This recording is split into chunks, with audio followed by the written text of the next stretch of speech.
చిన్న పిల్లలము మేము యేసయ్య నిన్ను చేరి ప్రార్థించుచున్నాము ఈ మంచి వేళలో చిన్న పిల్లలం మేము యేసయ్య నిన్ను చేరి ప్రార్థించుచున్నాము మాట్లాడు మాతో స్వామి మీ ఆత్మ ద్వారానే మాట్లాడు మాతో స్వామి మీ ఆత్మ ద్వారానే మా రక్షకుడవని ఎరుగా మాకిమ్ము నీ కృపను మా రక్షకుడవని ఎరుగా మాకిమ్ము నీ కృపను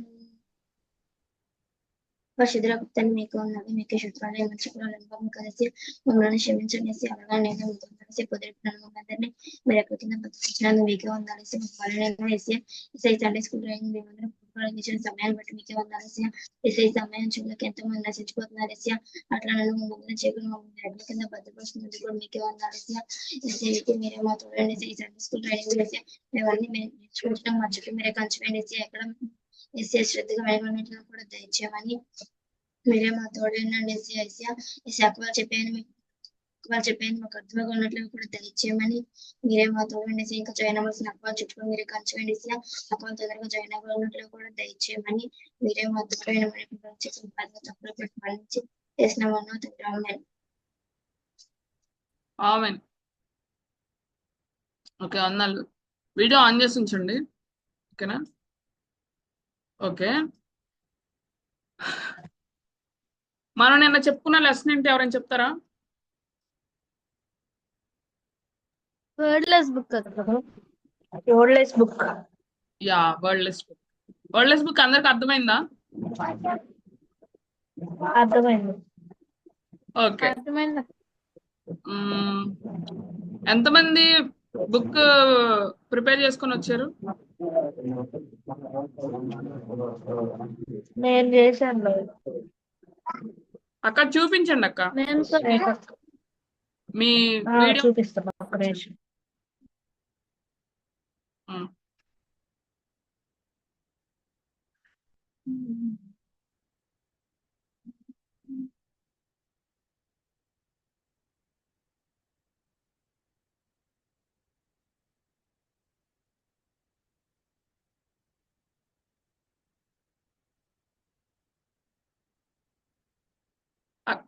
సిస్టర్స్ ఎవరెవరు చేసుకొని వచ్చారు ఒకసారి మీ హ్యాండ్స్ రేస్ చేయండి.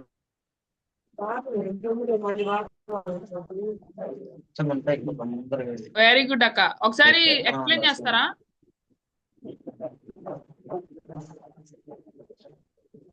పరలోక పాపం గురించి అప్పటికి బ్లాక్, ఏసు రక్తం గురించి రెడ్, ఓకే ఓకే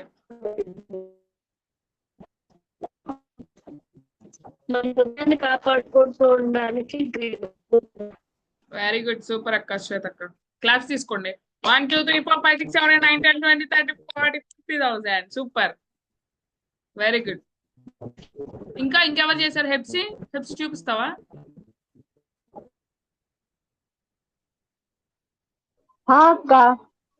చూపించు.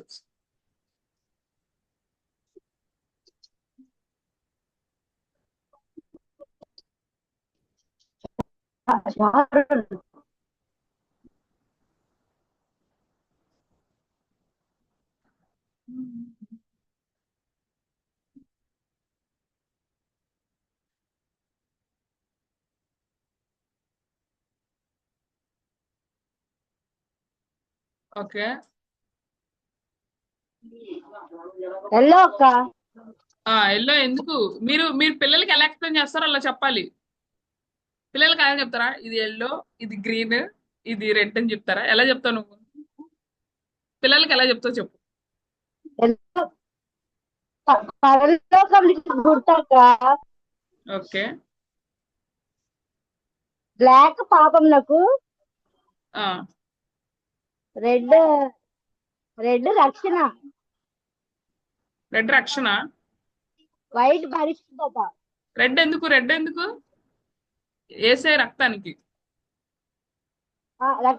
రక్తానికి. ఆ వైట్ పరిశుద్ధత, ఆ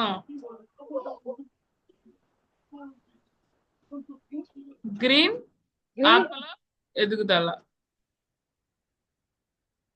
ఆత్మ. Okay okay, very good Hepsi. Claps తీసుకో. 1 2 3 4 5 6 7 8 9 10 20 30 40 50,000. సూపర్. పూజిత చేశారా? పూజిత, భాగ్య?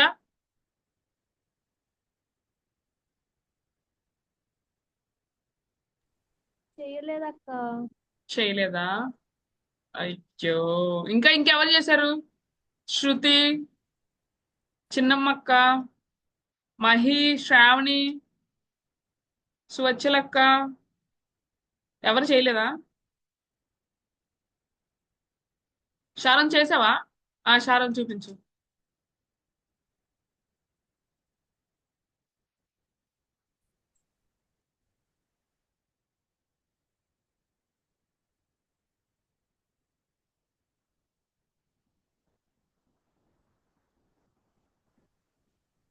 అక్క బ్లాక్ ఏమో మన పాపానికి గుర్తక్క.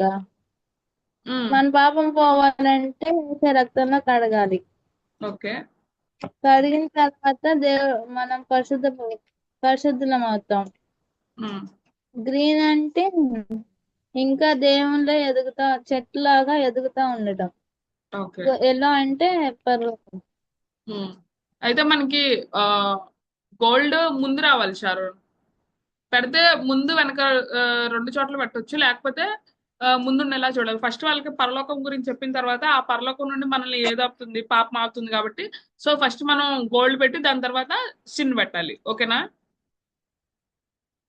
ఓకే ఓకే సరే, మనం ఈ రోజు టాపిక్ లోకి వెళ్దాము. అందరూ రాసుకోండి. ఈరోజు టాపిక్ ఏంటంటే కమ్యూనికేషన్. ఓకేనా? జ్యోతక్క మీరు చూపిస్తున్నారా?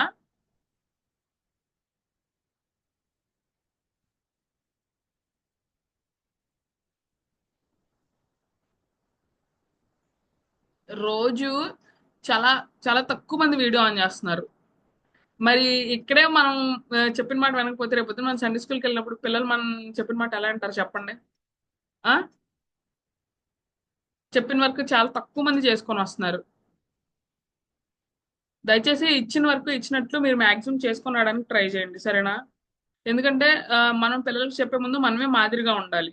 మనం మాదిరిగా ఉండాలంటే మనకు చెప్పిన వరకు మనం చేయలేదు అనుకోండి, రేపు మనం పిల్లలకి చెప్పడం కూడా అలానే చెప్తాము. పిల్లలు కూడా ఏముందిలే అన్నట్లు చేస్తూ ఉంటారు. మొదట ఏం చేయాలి? మనం లోపడాలి కదా. సో మ్యాక్సిమం మనం లోపడడానికి ట్రై చేద్దాము. అప్పుడు మనం ప్రార్థన చేసుకుని వాళ్ళకి చెప్తా ఉంటే కొన్నిసార్లు మనం ఎన్ని మాట్లాడినా వాళ్ళు లోపడరేమో కానీ మనం ఇదే చూసి వాళ్ళు విధేయులు అవడానికి అవకాశం ఉంటుంది కదా. కాబట్టి ఫస్ట్ మనం విధేయులు అవుదాము. ఈరోజు లెసన్ వచ్చేసరికి కమ్యూనికేషన్. చిన్న ప్రేయర్ చేసుకొని దాన్ని స్టార్ట్ చేసుకుందాం. పరిశుద్ధుడ, కృపమైన, కనికరం గల దేవ, సర్వాధికారి నీకే వందనాలు, స్తుతులయ్యా. దేవా, ఈ రోజు తండ్రి మేము సెషన్ స్టార్ట్ చేసుకుంటున్నాం. మీరే తోడే నడిపించండి కమ్యూనికేషన్ లెసన్ లో ప్రభావ. దేవ, మీరు మాతో ఏం మాట్లాడాలనుకుంటున్నారు ప్రభావ తండ్రి, మేము ఎలా కమ్యూనికేట్ అవ్వాలో పిల్లలతో దేవ, ప్రతి ఒక్క విషయాన్ని మీరు మాతో షేర్ చేసుకోండి ప్రభావ తండ్రి. దేవ, వాటిని వినడానికి ప్రభావ తండ్రి మా హృదయాన్ని తెరిచి ప్రభావ తండ్రి ఆ మాటలను మా హృదయంలో ముద్రింపు చేసుకునేలాగా మీరే సహాయం చేయమని, మీరే తోడే నడిపించమని, వినిబుద్ధిని మాకు పుట్టించండి ప్రభావ. ఏసీ మీరు తోడే నడిపించమని ఏసీ ఉన్నతమైన పరిశుద్ధనామమున నడుచున్నాం తండ్రి, ఆమేన్. ఒకవేళ మీరు వీడియోస్ ఆన్ చేయడానికి మీ బ్యాక్గ్రౌండ్ బాగాలేదనో లేకపోతే ఇంకేదైనా కారణాల వల్ల అయితే అలా ఏం అనుకోబాకండి. బ్యాక్గ్రౌండ్ ఎలా ఉన్నా కానీ మీరు వీడియో ఆన్ చేసుకోండి. ఓకేనా? సరే, ఇంకా అస్సలు మనం లేట్ చేయకుండా లెసన్లోకి వెళ్ళిపోదాం. వాట్ ఈస్ కమ్యూనికేషన్ అంటే మీ దృష్టిలో కమ్యూనికేషన్ అంటే ఏంటి? ఎవరైనా చెప్తారా? ఇది కమ్యూనికేషన్ అని ఏదైనా డెఫినేషన్ అంటే మీకు తెలిసింది జస్ట్ మామూలుగా కమ్యూనికేషన్ అంటే నేను ఇది అనుకుంటున్నా అని మీరు ఏదన్నా చెప్తారా? వాట్ ఈస్ కమ్యూనికేషన్ అంటే?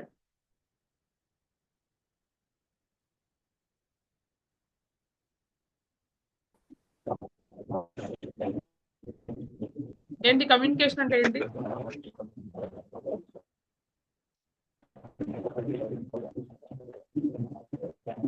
పాటించడం ఒకరితో ఏదైనా ఒక మాట పరిచయం చేసుకోవడం. మాట్లాడడము మన పక్కన వాళ్ళతో కానీ గ్రూప్ ఆఫ్ పీపుల్ తో కానీ ఆ, మాట్లాడడం. సమాజంలో జరిగే- ఎక్స్చేంజింగ్ ఇన్ఫర్మేషన్ అక్క. ఓకే, సమాజంలో జరిగేటువంటి కొన్ని విషయాలను డిస్కషన్ చేయడాన్ని లేదా ఒక తెలియజేయడాన్ని కానీ అట్లాంటిదాన్ని కమ్యూనికేషన్ అంటారు. ఓకే, వెరీ గుడ్ అక్క. ఒకటి వచ్చింది, ఒక ఆన్సర్ ఏంటంటే మాట్లాడుకోవడాన్ని, ఒకరికి ఏదైనా విషయం చెప్పడాన్ని కమ్యూనికేషన్ అంటారు అన్నారు. ఇంకొకటి ఏంటంటే సమాజంలో వచ్చిన దాన్ని డిస్కస్ చేసుకోవడం అన్నారు. ఇంకెవరైనా చెప్తారా? శ్వేతక్క చెప్తున్నారా? అదే పలకరించడం. అంతే అక్క. ఎక్స్చేంజింగ్ ఇన్ఫర్మేషన్ అని కూడా అంటారు అక్క. Exchanging information. ఓకే, మాక్సిమం చెప్పేశారు కమ్యూనికేషన్ అంటే. ఓకే, నేను చిన్న డెఫినేషన్ లాగా ఇస్తాను. అంటే ఎలాగంటే ఇప్పుడు ఒక సెండర్ ఉన్నారు అనుకోండి. ఇప్పుడు నేను సెండర్ అనుకో, మీరందరూ ఏం చేస్తున్నారు? నేను చెప్పిందంతా వింటున్నారు కదా, అంటే మీరందరూ ఎవరు? రిసీవర్స్. నా నుండి ఏమొస్తుంది? ఒక మెసేజ్ వస్తుంది కదా. కాబట్టి కమ్యూనికేషన్ అంటే ఒక సెండర్ రిసీవర్ దగ్గర కమ్యూనికేషన్ డిఫరెంట్ టైప్స్ లో ఉంటాయి అనమాట. ఇప్పుడు నేను ఏదన్నా సైక్ చేస్తున్నాను అనుకోండి. ఇప్పుడు నేను ఇలా అంటున్నాను, మీకేం అర్థమైంది? ఇలా అంటుంటే నేను జస్ట్ యాక్ట్ చేస్తాను. ఫిష్ అని అర్థమైంది కదా. నేనేం మాట్లాడలేదు, నేను ఫిష్ మీకేం చెప్పలేదు, కానీ నేను జస్ట్ యాక్ట్ చేయడం వల్ల మీకు అర్థమైంది కదా. సో అలాగా అంటే ఏంటి? సైన్ లాంగ్వేజ్ ద్వారా కూడా, లేకపోతే మనం కొన్నిసార్లు ఇలా అంటాము, అప్పుడు మెసేజ్ వాళ్ళకి అర్థమైపోయింది. అదేంటి? Sign language. అలాగైనా మనం కమ్యూనికేట్ అవ్వచ్చు, లేకపోతే మన మాటల ద్వారా మనం కమ్యూనికేట్ అవ్వచ్చు. కొన్నిసార్లు కొంతమంది చూపుల ద్వారా కమ్యూనికేట్ అవుతారు. సో అలా డిఫరెంట్ టైప్స్ ఆఫ్ కమ్యూనికేషన్ అంటే జస్ట్ ఏదో ఒక ఇన్ఫర్మేషన్ ని ఒకరి దగ్గర నుండి ఇంకొకరి దగ్గరికి వెళ్ళడాన్ని కమ్యూనికేషన్ అంటారు కదా. సో ఇందులో 3 V's ఇన్ కమ్యూనికేషన్ అని ఉంది. వి ఉంది కదా, UVW ఉంది కదా, ఆ వి 3 V's ఇన్ కమ్యూనికేషన్. అది రాసుకోండి. 3 V's ఏంటంటే, ఫస్ట్ వి ఏంటంటే verbal communication, vocal communication, vocal visual.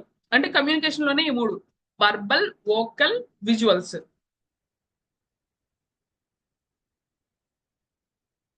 వీటిలో వర్బల్ ఏంటంటే, ఇప్పుడు మనం మాట్లాడుతూ ఉంటాం కదా, ఏ విషయం మాట్లాడినా మన నోట్లో ఉండి ఏది వచ్చినా కానీ అది వర్బల్ కిందకే వచ్చింది కదా. సో అది ఎంత అంటే, ఒక 100% తీసుకుంటే 100% లో 7% వర్బల్ కిందకి వస్తుందంట. తర్వాత వోకల్స్ ఉన్నాయి. వోకల్స్ ఎలాగంటే, ఇప్పుడు మనము కొన్ని హై పిచ్ లో మాట్లాడతాం, కొన్ని స్లోగా మాట్లాడతాం. ఇప్పుడు హ్యాపీనెస్ వచ్చింది అనుకోండి, అప్పుడు ఏమైపోతుంది? మన వాయిస్ అనేది హైపర్ అయిపోయింది, చాలా హ్యాపీగా గట్టిగా మాట్లాడతాం. అదే సాడ్ వచ్చింది అనుకోండి, సాడ్ వచ్చినప్పుడు మనం ఎలా మాట్లాడతాము? గట్టిగా మాట్లాడతామా? గట్టిగా మాట్లాడతాం. ఎలా మెల్లగా మాట్లాడతాం. అయ్యో పాపం ఇలా జరిగిందంట, అలా జరిగిందంట అని చెప్తాం కదా. సో ఆ మాడ్యులేషన్స్, వోకల్ మాడ్యులేషన్స్, అది ఎంత పర్సెంట్ తీసుకునిద్దంటే 38% తీసుకునిద్దంట. అది రాసుకోండి. మిగిలిన 55% ఎంత అయితే ఉందో అది మొత్తము విజువల్స్. అంటే ఎక్కువ పర్సెంట్ ఎంత మనము విజువల్స్ చూపించడం ద్వారా, అంటే పిల్లలైనా ఎవరైనా కానీ ఇలాగా చూసిన దాన్ని బట్టి గ్రాస్ప్ చేసేది ఇంకా ఎక్కువగా ఉంటది అనమాట. ఓకేనా? సో అలాగా ఈ 3 V's ని కేటగరైజ్ చేశారు. అది అయిపోయిన తర్వాత ఇప్పుడు కొన్ని పాయింట్స్ ఉన్నాయి, అవి మీరు నోట్ చేసుకుంటా ఉండండి, నేను చెప్తాను. ఓకేనా? అంటే దీనికి ఒక పీపీటీ ఉంది, కానీ పీపీటీ ప్రజెంట్ చేసే దానికన్నా మనం ఇలా చెప్పుకుంటేనే బాగుంటుందని నేను నోట్స్ రాశాను. ఫస్ట్ ఏంటంటే, నో యువర్ ఆడియన్స్. మనం కమ్యూనికేట్ అయ్యేటప్పుడు ముందు మన ఆడియన్స్ ఎవరో మనం తెలుసుకోవాలన్నమాట. మన ఆడియన్స్ అంటే ఎవరంటే, ఇప్పుడు కొన్నిసార్లు కొన్ని సండే స్కూల్స్ లో గ్రూప్స్ డివైడ్ చేస్తారు. కొన్ని సండే స్కూల్స్ లో అందరినీ కలిపి కూర్చోబెడతారు కదా. సో గ్రూప్స్ డివైడ్ చేశారు అనుకోండి, నేను ఎవరికి చెప్పగలను బాగా. కొంతమంది ఏమనుకుంటారంటే, నాకు నేను పెద్దదాన్ని, లేకపోతే నా ఏజ్ లో నేను పెద్దదాన్ని కాబట్టి నేను పెద్ద పిల్లలకి చెప్తే బాగా చెప్తాను అని అనుకుంటారు.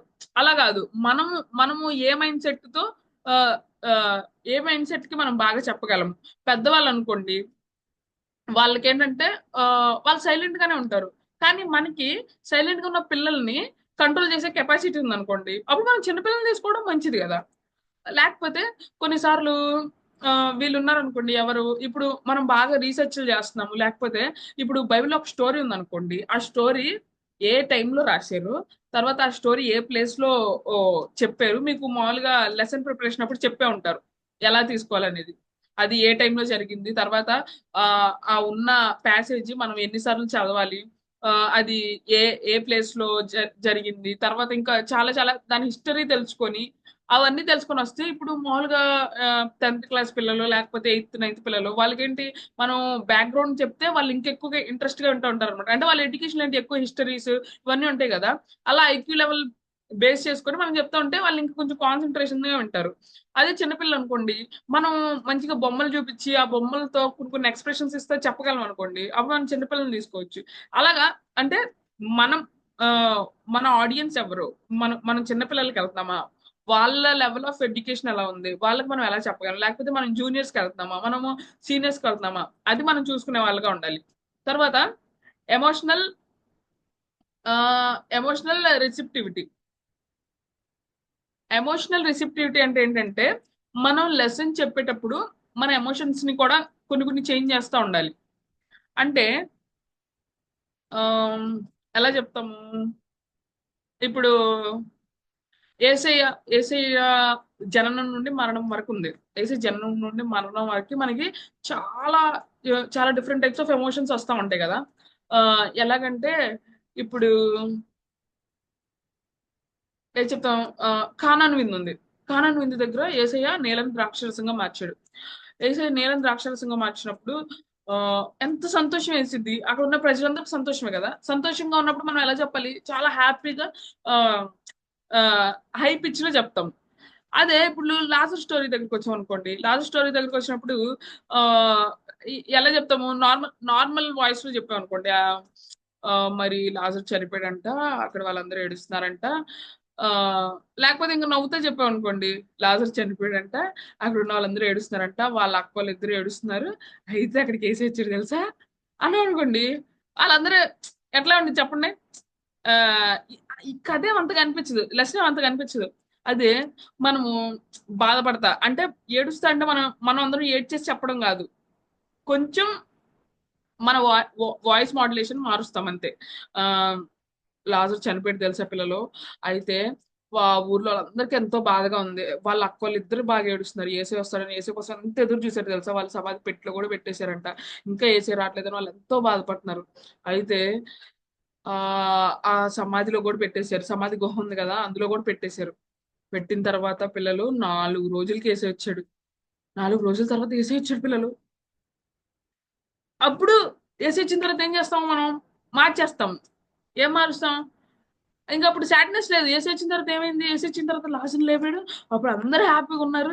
నిజంగా అసలు ఎవరైనా చనిపోయిన వ్యక్తిని లేపుతారా అని చెప్పి మనం చెప్పాం అనుకోండి, అప్పుడు అర్రే నిజంగా ఏసీ అంత గొప్ప కార్యం చేశాడు, అంతమంది ఏడుస్తుంటే ఆ లాజర్ చనిపోయిన లాజర్ని లేపాడా అని చెప్పి వాళ్ళు షాక్ అయిపోతారు అనమాట. అలాగా మన ఎమోషన్స్ మార్చడం, మన వాయిస్ మాడ్యులేషన్స్ మార్చడం, మనం ఏం చేయాలంటే దాని మీద కూడా కొంచెం కాన్సన్ట్రేట్ చేయాలి. ఇంకొకటి ఏంటంటే కల్చరల్ బ్యాక్గ్రౌండ్, అంటే మనం మనం తీసుకునే పిల్లల్ని ఆహా ఈ ఇందులో నో యువర్ ఆడియన్స్ లోనే కదా ఎమోషనల్ రిసెప్టివిటీ అంటే, పిల్లలు ఎలా చెప్తే తీసుకుంటారో అది కూడా మనం గ్రాస్ప్ చేయాలి. ఇప్పుడు మనం సీనియర్ పిల్లలకి వెళ్తాం అనుకోండి, వాళ్ళకి అంత ఎమోషన్స్ అక్కర్లేదు, అంటే వాళ్ళకు కూడా కావాలి, కానీ చిన్న పిల్లల దగ్గర మనం చేసేంత యాక్షన్ వాళ్ళ దగ్గర చేయని అవసరం లేదు. వాళ్ళకి కొంచెం హై లెవెల్లో చెప్పినా వాళ్ళు అర్థం చేసుకుంటారు అనమాట కదా. సో అది గుర్తుపెట్టుకోవాలి. ఇంకోటి ఏంటంటే కల్చరల్ బ్యాక్గ్రౌండ్, ఆ పిల్లల కల్చరల్ బ్యాక్గ్రౌండ్స్ ని మనం తెలుసుకునే వారుగా ఉండాలి. ఈ పిల్లలకి ఎలాంటి చిన్న చిన్న గేమ్స్ ద్వారా వాళ్ళకి ఎలా చెప్తే వాళ్ళకి అర్థమవుతుందో అలాంటి విషయాలన్నీ మనం తెలుసుకునే వారిగా ఉండాలి. తర్వాత సైకలాజికల్ నీడ్స్, సైకాలజీలో మనం నేర్చుకున్నాం కదా, ఈ పిల్లలు ఎలా ఉంటారు, ఏ గ్రూప్ పిల్లలు ఎలా ఉంటారు అనేది, అది కూడా మనం దృష్టిలో పెట్టుకోవాలి. ఓకేనా. నెక్స్ట్ ఏంటంటే సెకండ్ పాయింట్ వచ్చేసరికి టెల్ స్టోరీస్ మనం ఎలా చెప్పాలి అనేది. ఇది నేను చెప్పాను ఆల్రెడీ, ఎక్స్ప్రెస్ ఎమోషన్స్ ద్వారా చెప్పడం అదొకటి. నెక్స్ట్ ఏంటంటే illustrate or prove a point. అది ఎలాగంటే ఇలిస్ట్రేషన్ ఉంది కదా, ఇప్పుడు మనము ఒక స్టోరీ తీసుకున్నాం అనుకోండి, ఏది దావీదు గొలియాత్ స్టోరీ తీసుకున్నాం. ఆ స్టోరీని మనము జాగ్రత్తగా చదువుతూ ఉంటే అది మీకు మొత్తం ఏంటి సండే స్కూల్ ఒక స్టోరీ లాగా ఉంటది. కానీ ఇప్పుడు దావీదు గొలియాత్ స్టోరీ చెప్తా, ఈ స్టోరీ అర్థం అవడానికి మీరు వేరే స్టోరీలోకి వెళ్ళొద్దు. అర్థమవుతుందా? ఇప్పుడు మామూలుగా ఎలా చేస్తారు, ఇప్పుడు వాక్యాల్లో అనుకోండి, సేవకులు ఏం చేస్తారు, వాళ్ళు ఒక కాన్సెప్ట్ తీసుకుంటారు. ఒక కాన్సెప్ట్ తీసుకొని ఆ కాన్సెప్ట్ ద్వారా వాళ్ళు డిఫరెంట్ స్టోరీస్ మనకు చెప్తారు కదా. ఇప్పుడు ఒకటి తీసుకోండి, ఏం తీసుకుంటాము, ఏదైనా ఒక చిన్న సబ్జెక్ట్ తీసుకోండి, ఏంటంటే తను తగ్గించుకున్న వాడు హెచ్చించబడను అని ఉందనుకోండి. ఆ ఒక్కటి తీసుకున్నారు, తను తగ్గించుకున్నవాడు హెచ్చించబడిన అని తీసుకున్నారు. ఆ వాక్యాన్ని బేస్ చేసుకొని వాళ్ళు మనకి అర్థం అవడం కోసం వాళ్ళు ఏం ఎగ్జాంపుల్ చెప్తారు, ఏదో ఒకటి. ఇప్పుడు ఎస్తేర్ ఉందనుకోండి, ఎస్తేర్ తను తగ్గించుకుంది కాబట్టి దేవుడు ఆమెను హెచ్చించారు. ఋతు తను తగ్గించుకుంది కాబట్టి తను దేవునికి లోపడింది కాబట్టి దేవుడు ఆమెను హెచ్చించారు అని. ఇప్పుడు తీసుకున్న వర్స్ ఒక్కటే, తను తగ్గించుకున్నవాడు హెచ్చించబడిన. కానీ మనకి ఎగ్జాంపుల్ అర్థం అవడం కోసం ఈ రెండు చెప్పారు. అలా అని చెప్పి మనం పిల్లల దగ్గరకు వచ్చినప్పుడు పిల్లల దగ్గర మనం ఏం చెప్తాం, ఒక లెసన్ చెప్తాము. ఆ లెసన్ చెప్తున్నప్పుడు ఈ లెసన్ లో నుండి మనం డైవర్ట్ అయిపోయి ఇది అర్థం అవడం కోసం ఇంకో స్టోరీ చెప్పడం కాదు. ఈ స్టోరీనే మనం ఒక 10 సార్లు చదువుదాం, చదివి దాని ద్వారా వాళ్ళకు ఒక మెసేజ్ వెళ్ళేలాగా చెప్పాలి. ఇప్పుడు మనం 2 స్టోరీలు చెప్తున్నాం అనుకోండి, మనం ఆ స్టోరీ చెప్తున్నాం అర్థం అవుతుంది, ఈ స్టోరీ చెప్తున్నాం అర్థం అవుతుంది. పిల్లలు ఏమైపోతారంటే కన్ఫ్యూజ్ అయిపోతారు అనమాట. కాబట్టి మనం తీసుకున్న స్టోరీని మనం కరెక్ట్ గా చెప్పాలి. ఓకేనా? నెక్స్ట్ ఏంటంటే థర్డ్ పాయింట్ వచ్చేసరికి keep it simple and short. మనం ఏ స్టోరీ తీసుకున్నా కానీ కొంచెం పెద్ద వర్డ్స్ ని యూజ్ చేయడం, వాళ్ళకి అర్థమైన వర్డ్స్ ని యూజ్ చేయడం అట్లా ఏం చేయవసరం లేదు. దాన్ని ఎంత సింపుల్ అంటే అంత సింపుల్ గా పెట్టొచ్చు. ఓకేనా? Simple and short. ఫోర్త్ వచ్చేసరికి బాడీ లాంగ్వేజ్ అండ్ అపియరెన్స్. మన బాడీ లాంగ్వేజ్ అపియరెన్స్ ఎలా ఉండాలి. ఇప్పుడు మీరు మన చర్చిలో వాక్యం చెప్తా ఉంటారు కదా, సేవకులు ఎక్కడైనా ఇలా వెళ్ళి గోడ కానుకొని వాక్యం చెప్పడం చూసారా ఎవరైనా సేవకులు? లేకపోతే ఏదో ఒక పొజిషన్ లో ఇలా కూర్చొని వాక్యం చెప్పడం చూసారా? చూడలేదు కదా. సేవకులు ఎలా ఉంటారు, కరెక్ట్ గా నుంచొని, లేకపోతే ఫ్రీగా నుంచొని చెప్తా ఉంటారు కదా. అలానే మనం కూడా ఏం చేయాలంటే, ఒకవేళ మీరు తీసుకున్న చిన్న గ్రూప్ అనుకోండి, చిన్న గ్రూప్ అంటే మీరు మంచిగా కూర్చున్నారు అనుకోండి, మనం ఏం చేస్తాం అంటే పిల్లలకి చాలా అందుబాటులో ఉన్నట్టు ఉంటాము. చాలాసార్లు నేను కూడా కొన్నిసార్లు నుంచొని చెప్తున్నప్పుడు పిల్లలు ఏమనేవాళ్ళంటే అక్క కూర్చొని చెప్పక్క అనేవాళ్ళు. నేనేమనుకునేదాన్ని, సండే స్కూల్ టీచర్ కదా, ఖచ్చితంగా నుంచొని చెప్తే మనం కరెక్ట్ గా పొజిషన్ లో ఉన్నట్టు అని చెప్పాలి అనుకుంటుండేదాన్ని. కానీ మనం నుంచుంటే ఏమైపోయింది అంటే, పిల్లలు అంటే ప్లేస్ లేకపోతే వాళ్ళు మనం ముందుకు వచ్చేస్తారు, ఇక్కడికి వచ్చేస్తారు కదా. సో వాళ్ళు ఇలా పైకి చూడాల్సి వచ్చినప్పుడు వాళ్ళు లెసన్ మీద కాన్సన్ట్రేషన్ అంతా ఏమైపోయింది, మెడ నొప్పి వచ్చేస్తా అలా ఉంటుంది అనమాట. సో తీసుకునేది తక్కువ స్ట్రెంత్ అనుకోండి. తక్కువ స్ట్రెంత్ అన్నప్పుడు మనం కూర్చొని వాళ్ళు మనకి ఇంకా దగ్గరగా ఉంటారు కదా, సో వాళ్ళతో మాట్లాడుతా మనం చెప్పొచ్చు అనమాట. ఓకేనా? తక్కువ మంది ఉంటే కూర్చొని చెప్పండి. ఒకవేళ ఎక్కువ మంది ఉన్నారనుకోండి, అప్పుడు మీరు నిలబడి చెప్పండి. ఓకేనా?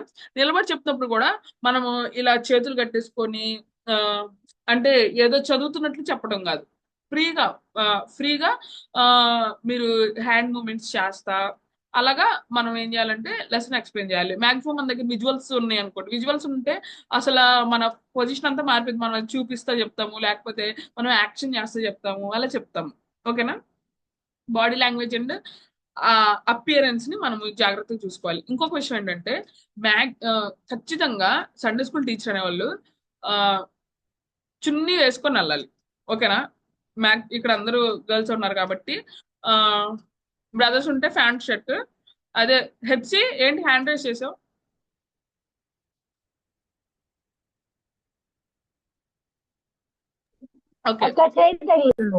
Okay okay. అయితే ఖచ్చితంగా మీరు చున్నీ వేసుకొని వెళ్ళాలి. తర్వాత అక్క చెప్పారు కదా, రాజు అక్క చెప్పినట్టున్నారు కదా, మీ హెయిర్ స్టైల్ అనేది ఒక్కసారి వేసుకున్న తర్వాత మరలా తీసేదిగా ఉండకూడదు. ఒకవేళ అది సండే స్కూల్ అయితే మనం మార్నింగ్ వేసుకుని వెళ్తాం కదా, ఆ సండే స్కూల్లో అంతే ఉంటది. తర్వాత మళ్ళీ దాన్ని మార్చుకోవడం, మళ్ళీ అది తీసేసి ఇంకో టైప్ ఆఫ్ హెయిర్ స్టైల్ వేసుకోవడం, ఇంక ఇవన్నీ మనం చేయకూడదు. అంటే పిల్లల కాన్సన్ట్రేషన్ అనేది లెసన్ మీద తప్ప మనం మనం వేసుకున్న డ్రెస్ బట్టి కానీ, మనం వేసుకున్న చలన బట్టి కానీ, దేని బట్టి కానీ అది డిస్ట్రాక్ట్ అవ్వకూడదు అనమాట. అది మనం చూసుకోవాలి. ఎందుకంటే వాళ్ళ కాన్సన్ట్రేషన్ మనం దేవుని వైపు నడిపించేదిగా ఉండాలి కానీ ఇంకా దేని వైపు నడిపించేదిగా ఉండకూడదు. ఇంకొక విషయం ఏంటంటే, ఒకవేళ మీరు చున్నీ కనుక ఇలా వేసుకుంటున్నట్లయితే 2 పిన్స్ పెట్టేసుకోండి. ఒకవేళ మీరు ఇలా వేసుకునే లెక్క అయితే ఇంక ఇలా వేసేసుకోండి. ఆ చున్నీ కనుక సిల్క్ చున్నీ అయ్యి బాగా జారిపోయేదంటే మీరు ఏం చేయాలంటే ఇలా వేసుకోండి. ఓకేనా? ఖచ్చితంగా మీ ఫ్రంట్ అంతా మొత్తం కవర్ అయ్యేలాగా చూసుకోండి. అదొకటి మీరు జ్ఞాపకం చేసుకోవాలి. అది body language and appearance. Next వచ్చేసరికి 5th వన్ వచ్చేసరికి ర్యాప్. అది రాసుకోండి.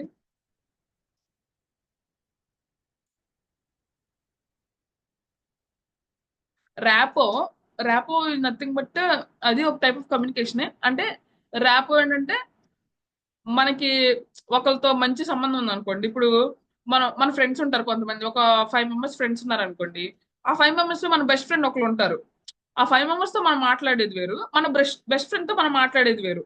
తనతో ఇంకా ఎంతో క్లోజ్ గా మాట్లాడుతూ ఉంటాము, తన మీద జోక్స్ వేస్తూ ఉంటాము, లేకపోతే తను చాలా ఫ్రీగా మాట్లాడుతూ ఉంటాం. మిగతా వాళ్ళతో రెస్పెక్ట్ఫుల్ గా మాట్లాడతాము, వాళ్ళతో ఎంతవరకు ఉండాలో అంతవరకే ఉంటాము. అలాగా అంటే ఈ ఫ్రెండ్ తో మనకేముంది, మంచి ర్యాప్ ఉందన్నమాట. అలానే మన సండే స్కూల్ పిల్లలతో వాళ్ళ యొక్క, మన ఫస్ట్ నుండి చెప్తూనే ఉన్నాం, వాళ్ళ యొక్క ప్రతి నేమ్ మీకు తెలిసి ఉండాలి. ఓకేనా? తర్వాత ఇంకొకటి ఏంటంటే, వాళ్ళు మనం పేరు పెట్టి పిలిచామనుకుంటే, అర్రే అక్కకి నా పేరు తెలుసు, నేను జాగ్రత్తగా ఉండాలి అన్న కాన్షియస్ వాళ్ళకి పనిచేసేది అనమాట. ఇప్పుడు మన స్కూల్లో అయినా అంతే కదా. స్కూల్లో మీ మేడం గారు నేను పేరు పెట్టి పిలిచారనుకో, ఎంత అలర్ట్ అయిపోతాం, మేడం నన్ను పిలిచారని చెప్పి. అట్లానే పిల్లలు కూడా, పిల్లల్ని మనం పేరు పెట్టి పిలిచామనుకోండి, వాళ్ళు ఎక్కడున్నా కానీ సెట్ అయిపోతారు అనమాట. కాబట్టి తర్వాత ఇంకా వాళ్ళు మనకి ఇంకా అంత దగ్గరగా ఉంటారు కాబట్టి మనం ఏం చేయాలంటే వాళ్ళని నార్మల్, ఇప్పుడు సండే స్కూల్ అయిపోయిన తర్వాత అయినా కానీ నార్మల్ గా అడగడం, ఏం చదువుతున్నావు, బాగా చదువుతున్నావా, లేకపోతే వాళ్ళు చెప్పిన ప్రేయర్ రిక్వెస్ట్ ని ఇలా ప్రార్థన చేయమన్నావు కదా, ఎలా రాసావు ఎగ్జామ్, బాగా రాసావా, దేవుడు నీకు మంచిగా సహాయం చేశాడు కదా, మీ మామగారికి ఎలా ఉంది, వాళ్ళు చెప్తారు మా మామకు బాగాలేదక్క, మా అమ్మకి తలనొప్పి అక్క అనేదన్నా చెప్పినప్పుడు నేను ప్రార్థన చేశాను, ఎలా ఉన్నారు మీ మామగారు, అలాగా మనం ఏం చేయాలంటే వాళ్ళతో మంచి కమ్యూనికేషన్ ని మనము పెట్టుకోవాలన్నమాట. కాబట్టి మంచి ర్యాప్ ఉండాలి. ఇంకొకటి ఏంటంటే, next 6th point, vary your delivery. VARY, vary your delivery. Vary your delivery అంటే దాంట్లో ఫస్ట్ వచ్చేసరికి ప్రొజెక్షన్. ఇప్పుడు మనము ఒకవేళ ఇది చూపిస్తున్నాం అనుకోండి, విజువల్ చూపిస్తున్నాం అనుకోండి, ఎక్కువ మంది ఉంటే మనం ఏం చేయాలంటే ఆ పిల్లల మధ్యలోకి వెళ్ళి చూపిస్తూ ఉండాలి. ప్రతి ఒక్కరికి కనిపించేలాగా మనం ఏం చేయాలంటే చూపించాలన్నమాట. అదే ఒక్క చోట ఉన్నాం అనుకోండి, కొంచెం పైకి పెడితే అందరికి కనిపిస్తుంది కదా, అందరికి కనిపించేలాగా ఉంటే ఓకే, లేకపోతే మనం ప్రతి ఒక్కరికి కనిపించేలాగా చూపించాలి. ఓకేనా? అదొకటి. ఇంకొకటి ఏంటంటే ఆర్టిక్యులేషన్. అది కొంచెం అంటే ఆ వర్డ్ అలా కాకుండా స్పెల్ కరెక్ట్లీ అని రాసుకోండి. ఆర్టిక్యులేషన్ కాకుండా స్పెల్ కరెక్ట్లీ అని రాసుకోండి. స్పెల్ కరెక్ట్లీ ఏంటంటే, కొన్నిసార్లు బైబిల్లో కొంచెం కష్టమైన వర్డ్స్ ఉంటాయి కదా, వాటిని మనం స్పష్టంగా పలికేలాగా ఉండాలి. అప్పుడే పిల్లలు స్పష్టంగా పలుకుతారు. ఇప్పుడు హర్ష్వేరోషు ఉన్నారు అనుకోండి, అశ్వరోషు, చూషన్ రాజు అశ్వరోషు అన్నాం అనుకోండి, వాళ్ళకి ఏమో అర్థం అవుతుంది అనమాట. హర్ష్వేరోషు. ఒకవేళ అలాంటి కఠినమైన పదాలు ఏమైనా ఉంటే అది 2-3 టైమ్స్ పలికేలాగా చూడండి. ఒకవేళ ఇప్పుడు మీటింగ్ కట్ అయిపోతే ఇంకొకసారి స్టార్ట్ చేస్తాను, అంటే కొంచెమే ఉంది, మళ్ళీ అది రేపటికి ప్రొలాంగ్ చేస్తే లేట్ అయిపోయింది. ఓకేనా? మళ్ళీ ఒకసారి జాయిన్ అవుతారు కానీ, లేకపోతే ఇప్పుడే